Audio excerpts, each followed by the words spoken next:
Hello and welcome everybody to another night of OPSE League of Legends. My name, as always, is Shadi Zeddy Hanna, and alongside me tonight on the caster's desk for the first time ever is my boy Curtis Yerif Tanev. Curtis, how are you tonight, man? Hi, I'm doing good tonight. I'm really excited to see how this game goes. I'm rooting for St. Clair as always. Let's see how it goes. Absolutely.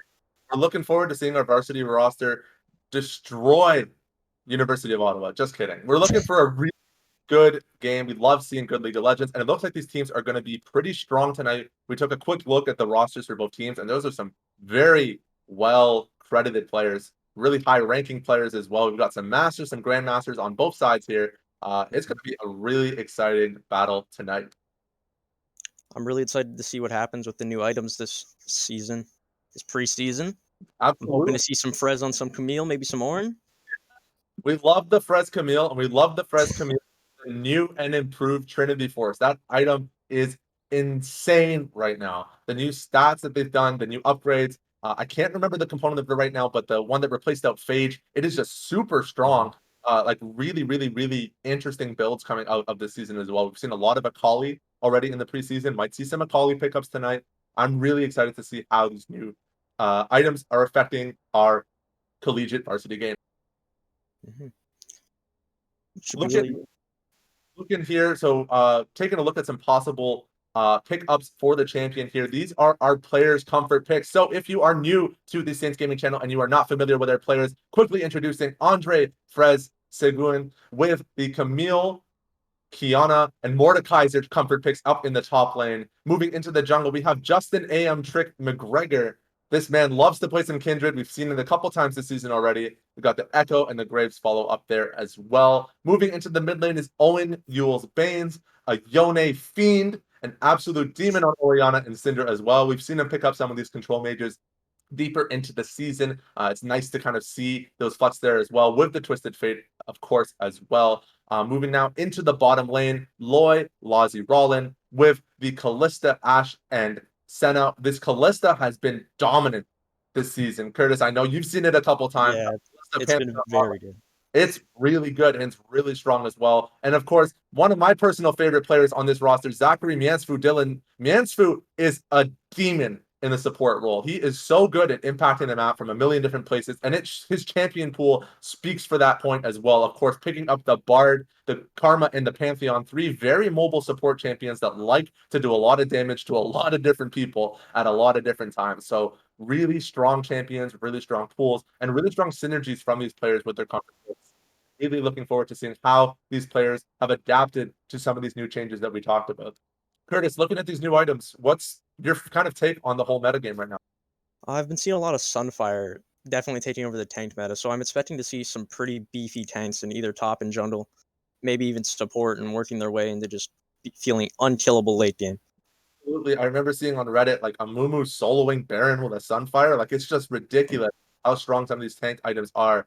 So likely going to see a couple tank pocket picks coming out in the jungle. That is going to be a little bit off of what Trick typically plays. As we saw, he prefers these carry junglers, but these tank junglers are just too strong to be ignored right now. Definitely going to be impacting the drafting phase a little bit. Me personally, I am loving these new AP assassin items in the mid lane. I am loving Night Harvester. That is such a cool item. And I've seen Ziggs by Night Harvester. Like this meta is just messed up. And it's just so cool to see how people are taking on these new items and adapting them to their playstyle. Everybody just getting used to the new items, testing out random different builds. And on your point about Trick, I think we could possibly just see tankier top lanes and supports so that he can go into his tank role even more with like Graves with Eclipse. I've seen that happen.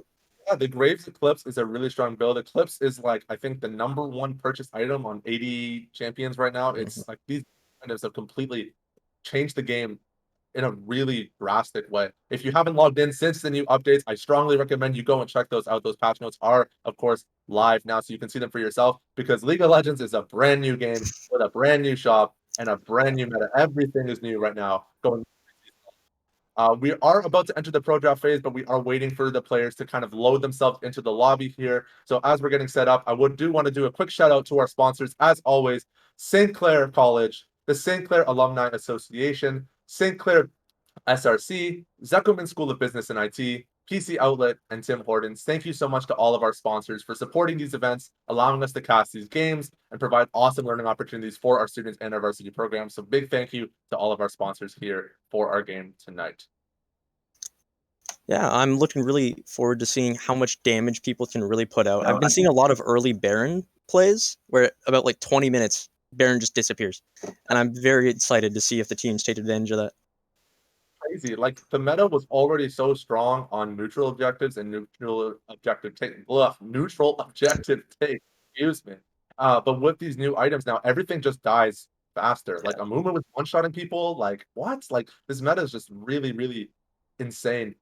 And seeing how the players kind of adapt to these changes, seeing how the strategies evolve as well. We've typically seen fairly linear strategies over the last year. It's been a very jungle-focused meta. It's looking like that may not be the case anymore, as some of these mid lane carry threats are becoming a very realistic pick opportunity as well.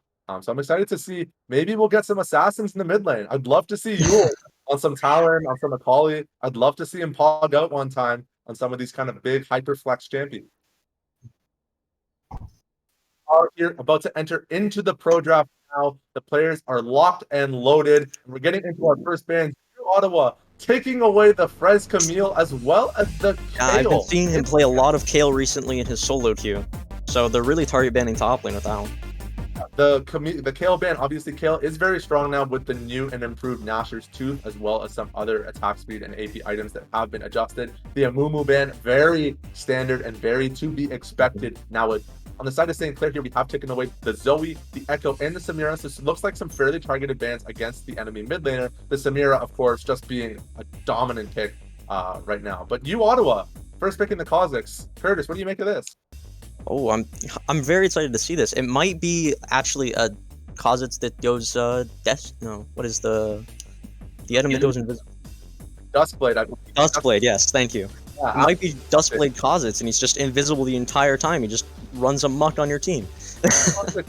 Going it up before being able to go invisible 3 times. Now he can go invisible every time he kills someone with the new Duskblade of Drakthar. This man is going to be a very real unseen threat here. But the quick response, picking up the Graves as a response to this Kha'Zix. Graves is being a fairly tanky ranged champion jungler in the jungle, but also the ability to clear through his camps at a monstrous speed and put pressure down, get really wrapped up while Kha'Zix is kind of taking that slow early game clear up in the early game. But on the side of you, Ottawa, taking away the Misfortune and the Akali, as we mentioned before, a very strong pick right now. Really looking forward to seeing how this Akali is played, but also where it goes. Akali could be flexed either mid or top these days. And with a Swain coming out on the side of St. Clair, we have no idea where that's going either. These are going to be very interesting lane setups moving into the second ban phase. That one is definitely unexpected. I've not seen Yule play it. I haven't seen Lazi play it. I've never seen Frez play it. It's most likely mid in my opinion, but I am just blank. Like the Swain mid personally, I think it's a really strong pick up in the mid lane. Not only do you have really good access at kind of discovering the map with your W, getting that long distance vision, scouting out the enemy jungler, but it does have really good gank setups as well with the root claw. So there is synergy that you can have with the Swain there, but it also wouldn't surprise me to see it as an APC. Swain Leona is a very strong lane. We did see it previously, I believe it was 2 years ago, where Swain Leona was pretty popular.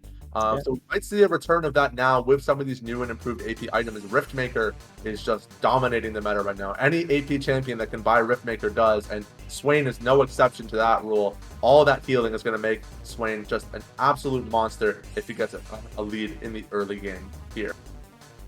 Back on some of these bans for you, Ottawa, they seem to have banned 4 out of 5 top laners. Yeah, wow, really testing Frez's champion pool here, and there it goes. When you ban Frez's champion pool, it's immediately into the Shen duty. We love to see it. It's a great pick. It's always strong in a competitive environment, being able to provide that long distance support to your teammates from the top lane, that lonely island up there. So having the Shen, especially with you running something like Swain Leona in the bot lane, makes this bot lane even more unkillable. Sure, there will be a lot of easy times for them to get a good engage or a good catch off. Maybe just get an enemy off by surprise with a lot of CC and single target. Absolutely. The single target focus from the St. Clair lineup is looking incredibly strong. On the side of U Ottawa, however, a much more kind of team fight focused build with double assassins, but both assassins are fairly good in team fights. Akali obviously being able to do tons of AoE damage with both her Ooh. their ultimate, and Kha'Zix with the ability to reset over and over and over. But here it looks like this Akali is not going in the mid lane. It is going to be a top lane Akali with the Victor picked up. Curtis, I am so happy to see Victor being picked up now. I love this champion. Zeddy, I've seen you play some Victor in your days. The past few weeks I've been seeing you try it. I think this top lane is pretty tough for Shen. He picked into a really bad matchup because U of Ottawa banned out most of his champions, and now he's going to have to deal with a lot of Akali poke with her Q on such a short cooldown. A scary lane for Frez up in the top lane, and it looks like the Galio pick up for St. Clair means that this Swain is in fact going to be an APC Swain. You love to see it, those meta-breaking picks here, and that Galio and Shen, so much global pressure here from St. Clair, really leaning into these bot laners. Everything's riding on Lazi going into game number 1 here. Yeah. Lazi and Trid are definitely more of the damage threat for this team, so they're going to have to start getting ahead and start snowballing to create a lead into this 1-3-1 comp.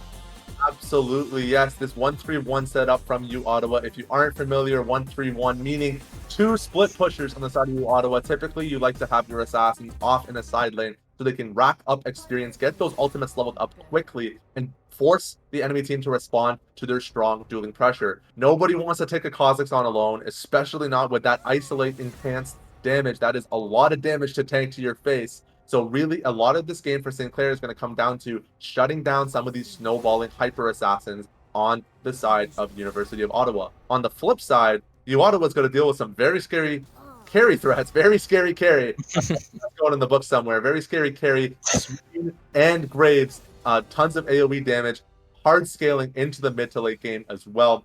Going to have to make sure that those threats don't get out of control if U Ottawa is going to clutch this game 1. Yeah, I'm noticing a lot of invisibility threats on U of Ottawa, so it's going to keep these fights pretty dark, pretty confusing, if Absolutely. they can't get their hands on them. It's going to be sweepers everywhere, pink wards everywhere. I don't even think those are going to help much. These new control wards, I don't think that's going to help with an Akali Shroud, and I don't even know if it helps with the Duskblade. I'm actually not sure how the true invisibility mechanic works underneath the vision given by a control ward, but fights, as you mentioned, they're going to be very dark for St. Clair. They're going to have to really make sure that they're locking down these assassins and blowing them up before that invisibility comes online, because as soon as they're able to start running around places, you're not going to be able to slow them down or shut them down either.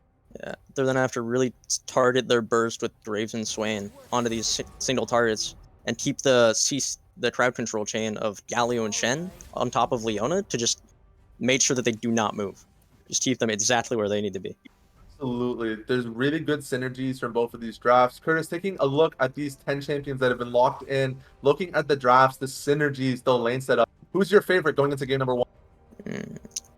I'd have to say that I prefer U of Ottawa's draft currently because of how much damage threat and how much scaling they can provide. If they get ahead, it's definitely going to be an issue because they're just going to get stronger.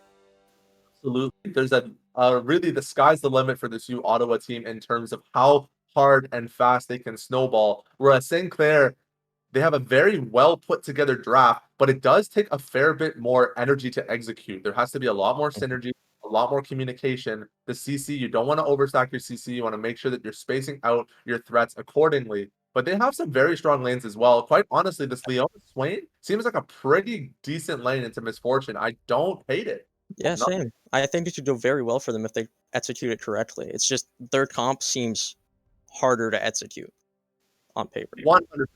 100%. But we've seen the St. Clair lineup do some incredible things this season, taking that first place spot in the Drury Invitational. That is not to be ignored. They are a very strong team this year. They've come a very long way since the start of the OPSE season. And I'm hoping that that teamwork that they've developed over the course of these last couple games has really culminated to this point where now this game is not going to be a big issue for them. Pulling off a comp like this is not going to be a big issue. I'm looking forward to some great League of Legends here. Going into game number 1, about 3 minutes now on the timer with that spectator delay. Man, oh man. Oh, it's getting exciting. The tensions are building. Absolutely. I mean, looking at these champions, like I'm already starting to think like mythic items. Like I'm trying to process like what everybody's going to be going for. with these new builds. Obviously, I'm expecting that Shen Frez is going to be going into that Sunfire Aegis right away. It's just a strong item, and with the Cinderhawk already being such a common purchase up on the Shen previously, I expect it's going to be a simple transition now into this hyper strong mythic build for the Shen. But looking at something like the Alistar, we've actually been talking a little bit on this team. I forgot to mention Curtis does actually play for our League of Legends club team. So I get to yell at this man a lot for the items he buys and the plays he makes. But looking now into this bot lane, give me some insight. What do you think we're looking at here, maybe for some of these support pickups on Mythics? Because that is a trickier spot for some of these champions. Yeah, I'm thinking possibly for Leona. I don't know if she wants to follow through with the Sunfire because I don't see them really stacking 2 Sunfires. I could see her going for the Frost one, which on your autos you create a field where they get slowed, which should help with the CC chain and not letting the invisible threats get away so easily. And on Alistar, I could just see him going Sunfire. It's just such a strong item and it can't be ignored. Interesting, because these support mythics that are currently available for tanks are pretty just tank focused.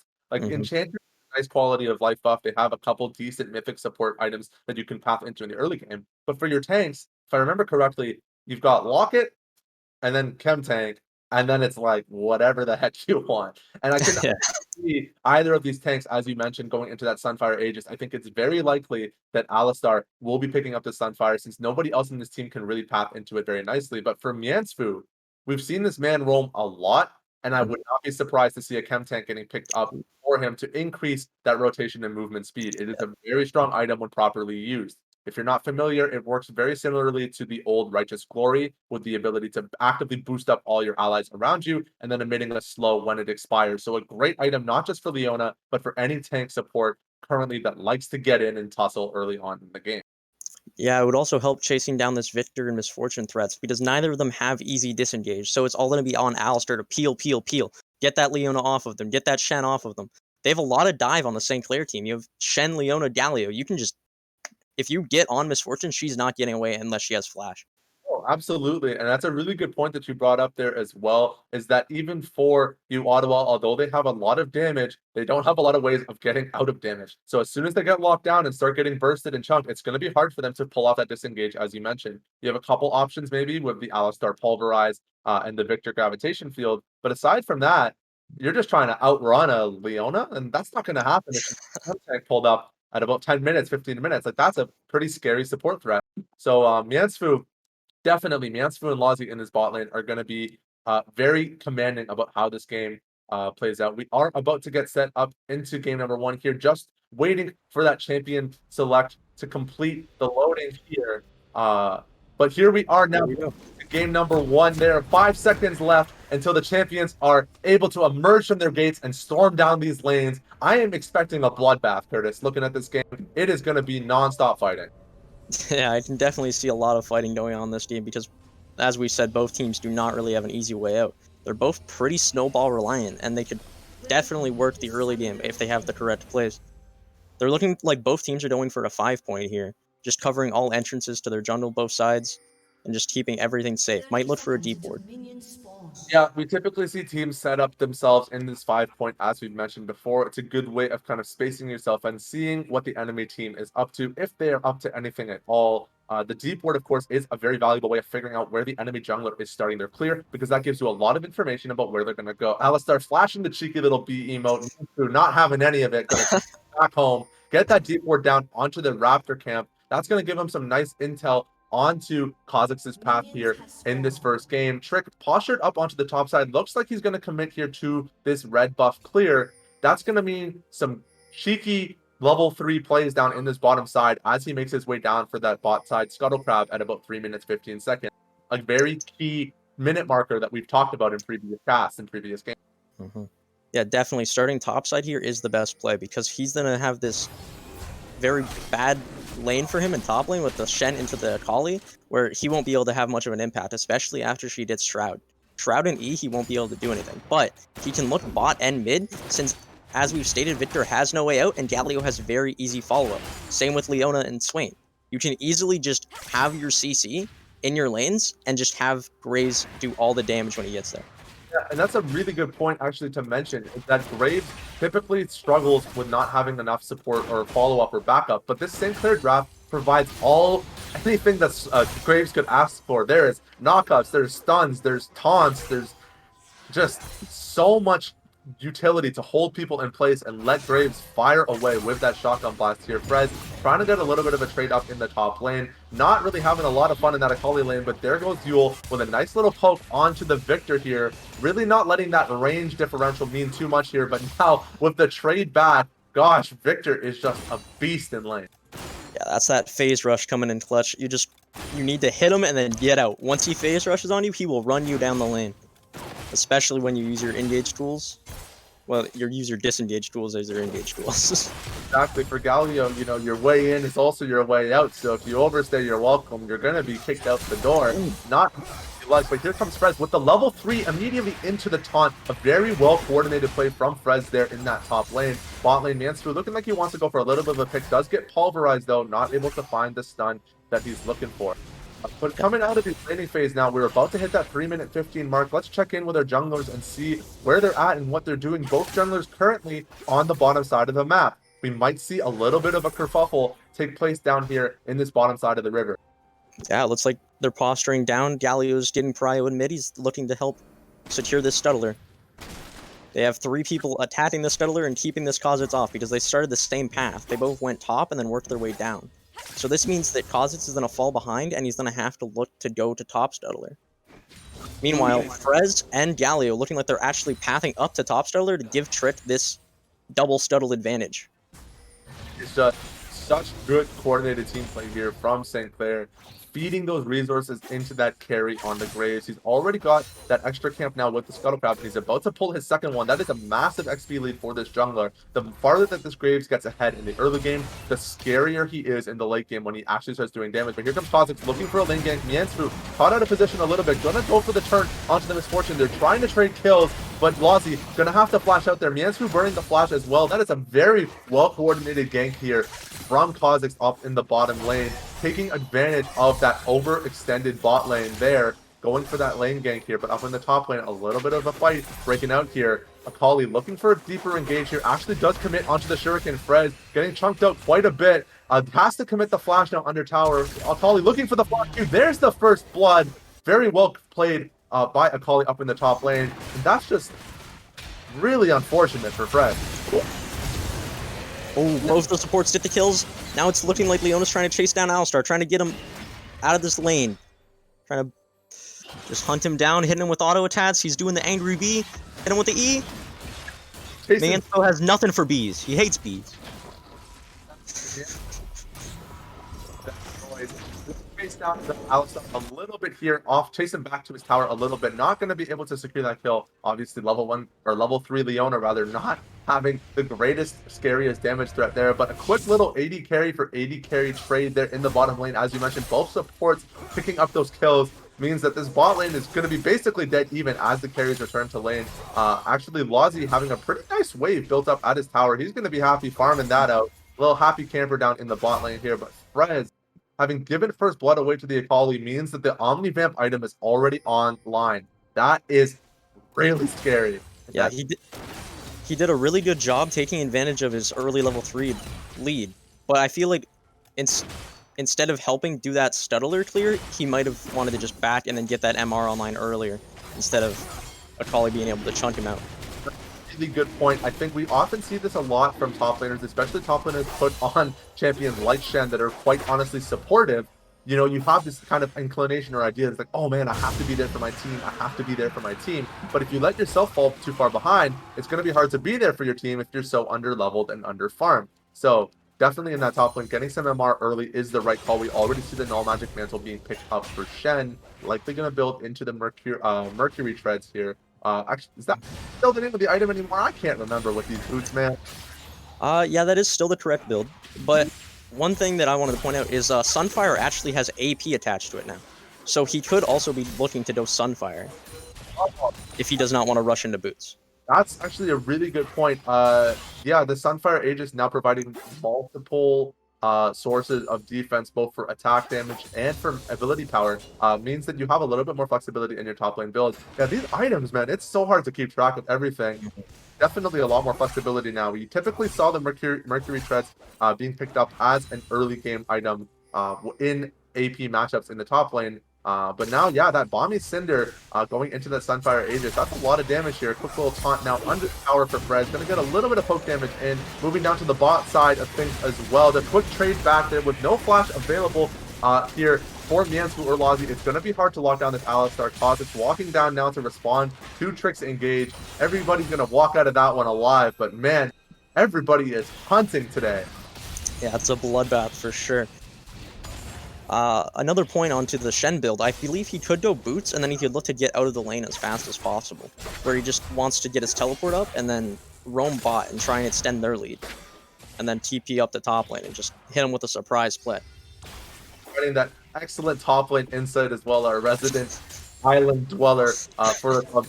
And great information on these top lane builds. But I myself, I play a lot of mid.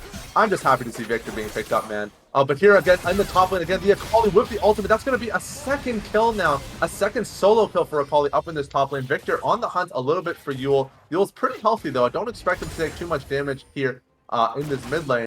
But Curtis, I gotta tell you something, man. Have you seen these new Galio builds? Oh no, I have not at all. I haven't seen any Galio yet. They are entirely damage focused.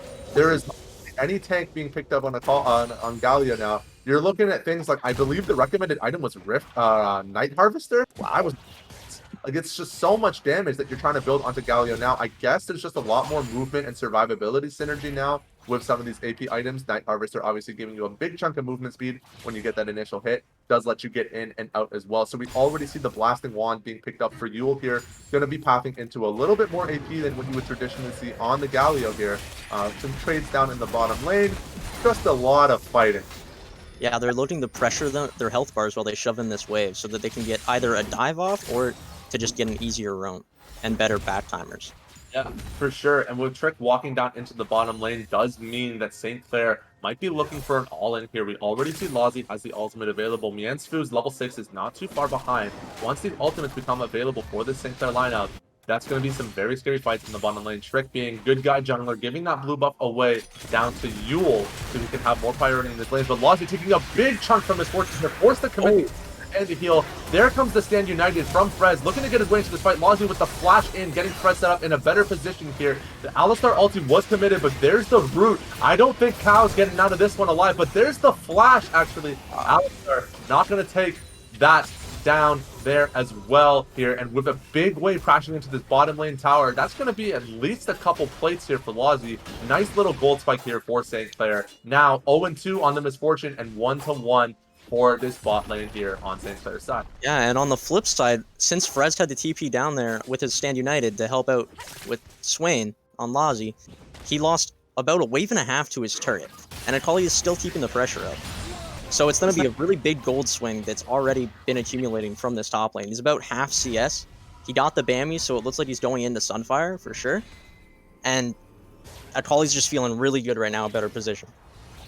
84 CS to 44. You hate to see it. It is a counter lane, obviously, in a very tricky lane. And as you mentioned before, in the Champion Select, it is unlikely that Trick is going to be divesting his attention into a lane that is already bound to lose. They're forcing out the Victor flash there with the taunt. Kha'Zix is in mid lane to respond, actually committing the ultimate, but Miansfu was already there. The Kha'Zix flash gets picked off by Miansfu, but Miansfu is just going to walk out of there, not going to force that extended fight.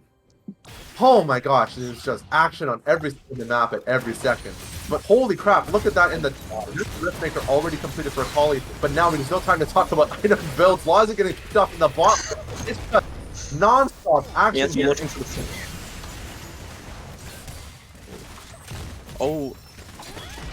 that's MF with the ult. She's trying to get Galio into the turret, and then Miansfield looking to come in from behind, getting a really good flank off. Going on Alistar. Misfortune's still in a really awkward spot.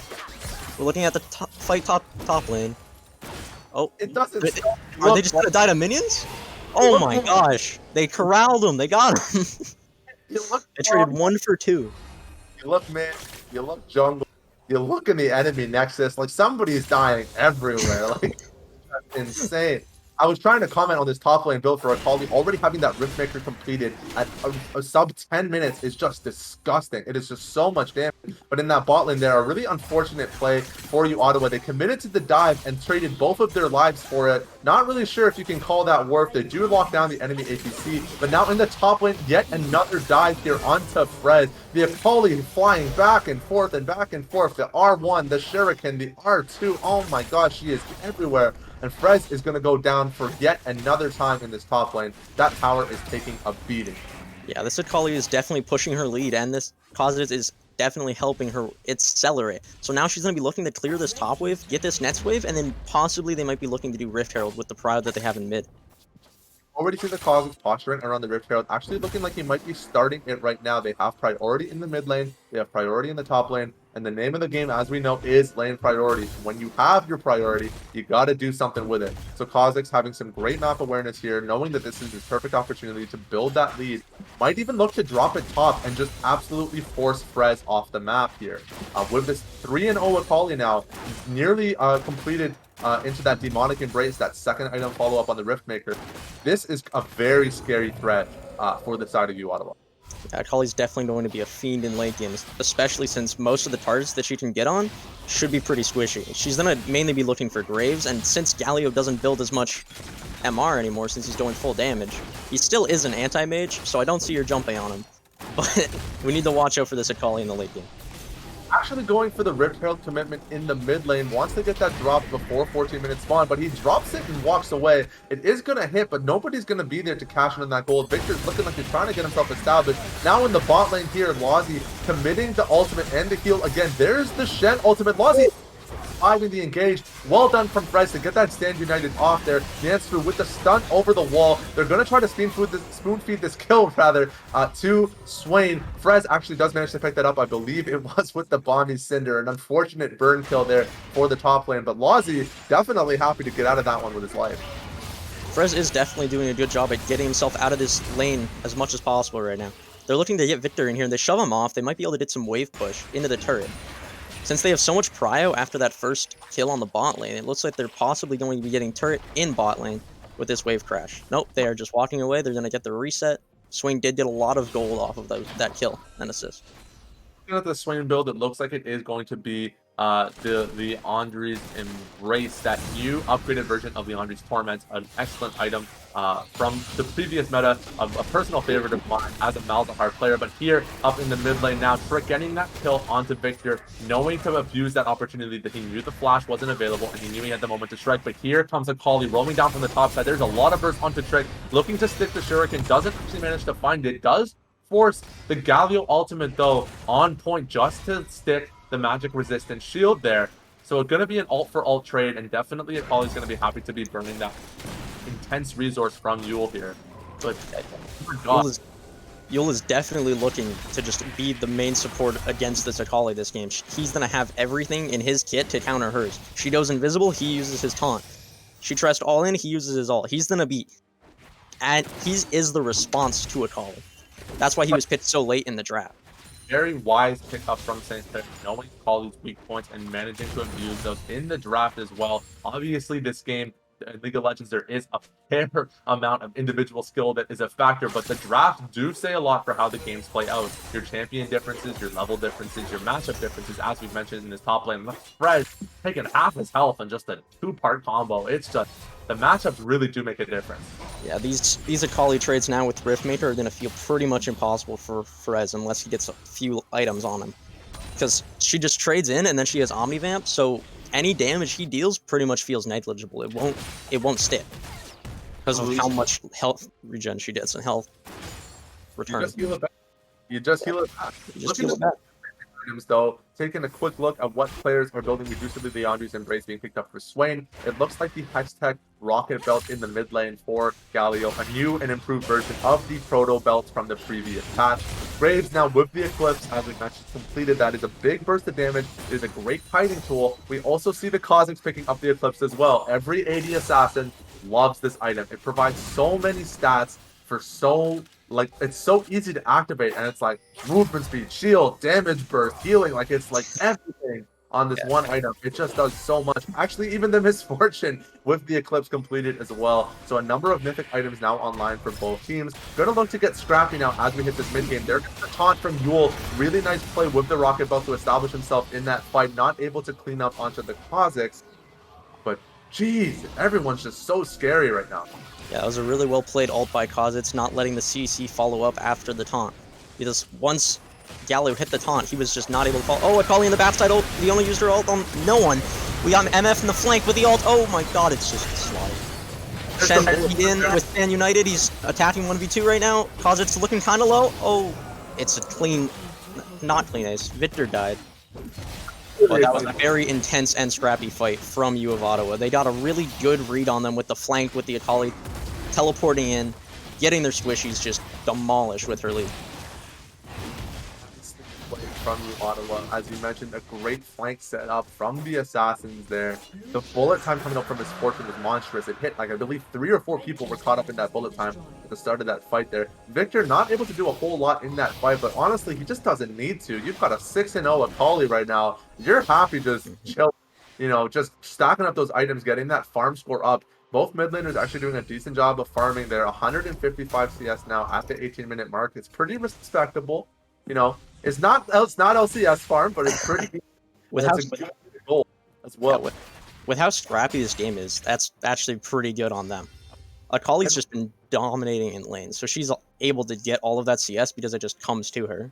She crashes the waves push out, she gets the CS and she roams. It's a lot easier for her. Of course, and especially with the Riftmaker completed as well, allowing you to have those really extended trades and kind of outlast your laner. And now with the Demonic Embrace completed as well, that 2-item combination just makes every extended team fight feel impossible. We should mention, of course, the new Akali build is no longer Electrocute. It is actually Conqueror. Frez going for the flash E, whips the E, gets punished. Oh no, but Yule already set up in the top lane. Victor, you had to have seen that coming. There's no way Shen's just flashing in on you alone, but not able to find the burst he needs. Yule not able to stick the damage with Fred, already zoned off the fight here. An unfortunate play for St. Clair, of course, but now up in the bottom side here, Akali committing onto Lazi. Lazi is forced to commit the ultimate there, does survive the initial burst with all that healing. Akali isn't able to find that kill onto her target there, uses the shuriken off of Mianzu and bounces herself out of there. Not going to be a big fight now in the bottom lane. Ult for ult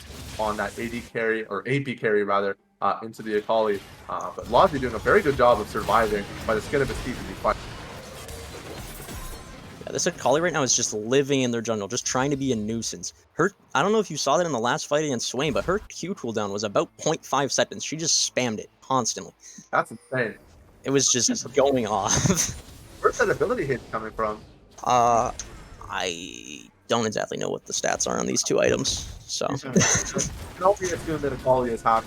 Of course, yeah. Obviously, he's an excellent play in that top lane for sure. 6-0 there. Graves Trick actually being forced to commit the ultimate to escape there. Graves is just eating these Graviton fields this game. Every stun sticks to this man. It's very unfortunate. Does have the Sunfire Aegis completed though, up in the top lane. That is going to be a fair amount of damage and resistance onto the Shen. We're going to try to slow the pace of the game now. I expect the teams to try to kind of chill things out and wait for this next dragon to spawn. St. Clair already having a dragon lead means that Dragon Soul is a very real possibility. I believe it is going to be an Ocean Soul as well. Nope, it's a Wind Soul, a Cloud Soul, actually on this map. So not a very high priority soul, but you do like to have that ultimate cooldown reduction, especially on champions like Shen. So I wouldn't be surprised to see the teams kind of fight for this next dragon a little bit harder than they have been in previous fights.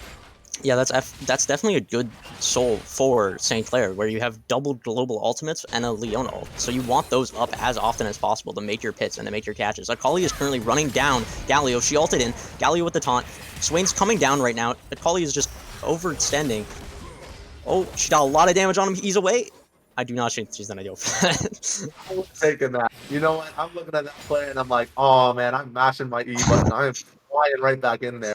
I was obviously a little bit scared of the taunt cooldown. I believe it was back up for Yule, in which case Trick is just going to be happy to blow that Akali up with his lethality item already completed. Both junglers doing a pretty decent job of matching each other in both farm and kill participation. Kha'Zix actually doing a very good job of matching this Graves and farm. Graves has a much easier and more efficient clear, but I believe the Kha'Zix evolved W first, which should help that out a little bit.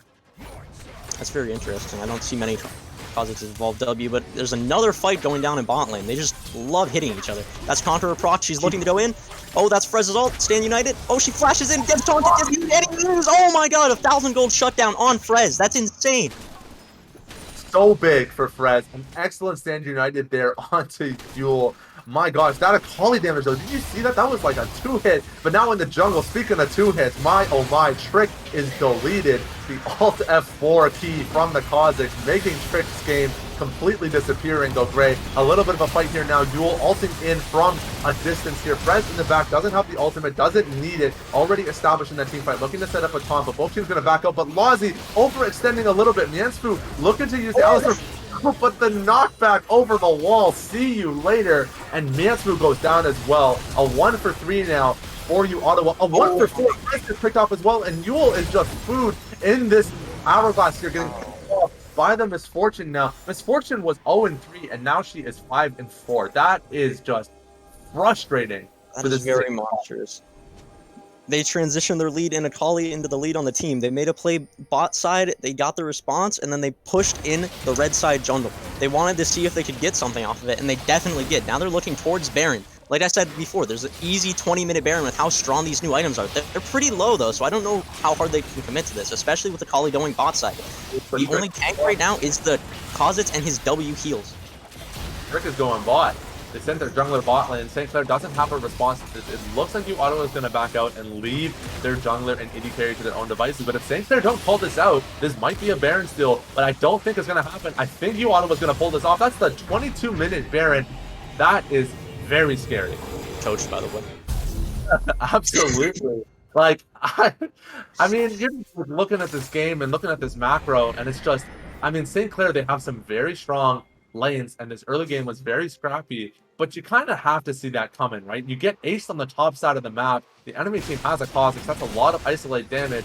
You gotta know that that's coming your way, but St. Clair actually just gonna go for the Dragon take back here. Akali looking to force this fight, is 1v3 now with the ultimate, diving onto Miansfu, gonna get locked down, commits the Zhonya's Hourglass, is gonna get out of that with her life there, but Frez eating yet another gravitation field, is not going to be able to find his way into this team fight. But it looks like Ottawa is still on the hunt. Alistar is finding his way around the map, going to just clear out some vision to get himself out of there. But these fights are just like, it's a 10k gold difference, and it doesn't even seem that far away. Like, the game is pretty even, but... Yeah. If you look at top lane right now, there's a Rift Herald. It just hit the turret. What? They had no response to that. I didn't even know that that was a thing. There was just a Rift Herald walking all the way through top lane, hitting the turret, and they have Baron. They can do a perfect 1-3-1 here and create pressure everywhere, since they have such strong side laners with how big their gold fleet is.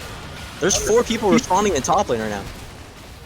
Oh, Victor is just getting demolished because he overstepped, but they got the mid turret off of it because they have Baron, and there was only 1 person defending. Now they're looking to disengage and reset. Put them so well, as you mentioned. Oh my gosh, Shelly was just bulling up in that top lane, taking down those towers, doing tons of damage now onto that tier 3 tower up in the top lane. But yeah, you're right, these split push threats are insane. You drop the Rift Herald up top, you send the team into the mid lane. Where are you going to go? What are you going to do? Like, they're really putting the pressure on St. Clair and forcing the Saints to make some really tough choices they don't want to make. It kind of feels like no matter what choice you make, it's a lose-lose. Yeah, they have to just try and find the best of both worlds, like, get the better option of the two. It looks like Akali's still just trying to create her pressure in bot lane, just make herself a threat with her lead. The Baron minions are going to be hitting this turret. There is a cannon every wave. It seems like it's dead this wave, but the next wave is coming in. St. Clair is looking to roam down, hopefully, with Trick recalling, and Miansfu responding right now. I mean, we have the ultimates available on the St. Clair side. Both globals are available for both Frez and Yule. There is a number of options and ways of getting into this fight. Lassie might even be looking for something here onto Akali. Just going to use the Shuriken to hop out of that one, not tank the slow. Going to be really easy for Akali now to reposition here. But it is worth noting that even though Ottawa has this Baron pressure, this Baron power play for the next little minute or so, St. Clair is coming awfully close to Dragon Soul. So if they can survive this next few minutes of power and aggression, we might be able to see that Dragon Soul coming out for St. Clair, which could mean some very active global ultis The Solar Eclipse getting committed from Jens, who doesn't actually find a target. Not going to have that resource available for this fight. They're doing everything they can to zone New Ottawa off the inhibitor, but I don't think it's going to be enough. There goes Misfortune cleaning up the inhibitor now in the mid lane, and their sights are set on the bot lane tower. Yeah, Baron just ran out. Akali was able to get that outer turret, but now she pushed into the inner turret. They're looking to just establish vision and maybe go for some hits. Or they're just sending everyone bot side right now, and they want to make this play. They want to make this dive. They have a strong tank with Alistar. I'm going to say, it kind of just looks like they're throwing everything they've got at any tower they can. With all of these champions, oh my god, let me get it right. All these champions lined up on the bottom side, looking for a way into this fight. It's going to be tricky. As we mentioned, there is a lot of disengage on the side of St. Clair, and a number of response tools. This Galio and Shen are going to make it very difficult for New Ottawa to breach the high ground, but they are getting their slow and steady poke onto the tower, and there's not a whole lot that St. Clair can do about it. If there's a fight that's going to break out, it's going to have to break out now. There goes the tower. Akali diving in, does get content up. There's the knockup being committed there. The ultimate, the jump back and forth, the Shuriken onto the backline, but Lazi does have to stand united on top of him. Yule taking quite a bit of damage, but Lazi's there with the ultimate available, going to do everything he can to kite him out, but there goes the Victor All, does manage to find the kill onto Lazi in the back. Nianstru barely escaping, does get picked off by Kha'Zix. I don't believe Kha'Zix has the evolved beast. There's not going to be the jump resets, but that's 3 dead now on the side of St. Clair, and New Ottawa is still in this base. Yeah, it's looking like it's going to be game 1 going over to U Ottawa after they did a really good job of accelerating their lead and playing to their split pushers. Let's see how game 2 goes. Really, really well played from game 1 number here, and like just a strong assassin threat. I'm not gonna lie, I'm a little shooketh by that game. It's hard for me to get my thoughts together. Like, Akali did such a good job of dominating that lane, and then immediately afterwards, it was like everyone else was just taking a beating too. And it was like, what happened? These lanes were going so well, and then it's just like really a solo carry in a way from Akali. Obviously, the rest of the team doing everything they can to follow up on these initiations and engages, but oh my gosh, that Akali just put so much pressure down on the map. Definitely a hard carry here for the U Ottawa top lane. Yeah, definitely. I personally think that the fact that Akali got so ahead made it that much more difficult, because you cannot shut her down in a split push. She has such an easy way to get out. Your tools to lock her down are not as good as her tools to just run and just go invisible, drag as many people as possible to come and deal with her, and she's just gone. She just E's and W's, and you can't catch up. It's just that simple. Really slippery champion to lock down here. Really well played from you, Ottawa, in this game number 1. This is my first time seeing this team perform, and I'm quite impressed really with the way that they coordinated. Their macro was incredible in that first game. I definitely expect an Akali ban going into game number 2. I would not be surprised to see that champion taken off the list there. It's just so strong in the meta, and if the enemy top laner can play it and can play it that well, you definitely don't want to leave that option available. Yeah, it definitely seems like they're going for a strong side top with that Akali pick, and the fact that they banned 4 out of 5 champions from Frez, forcing him onto a Shen, and then picking a favorable matchup. They didn't pick into a favorable matchup, but they had the Fletz pick, which made it awkward for Frez to even decide what he was doing. Yeah, what do you pick into Akali top? Who knows, right? I feel like range champions would probably give you a decent advantage. Like, I could see either a Kennen or a Quinn not being awful. She does have some ways of kind of closing that gap, but if you can get poked out early before the Akali comes online at level 6, it might give you a little bit more leeway into that lane. So we might see Kennen being picked up, but who knows? We'll have to see that as we go into game number 2. We are going to take a quick little break, but don't go anywhere. We'll be back shortly with more League of Legends action.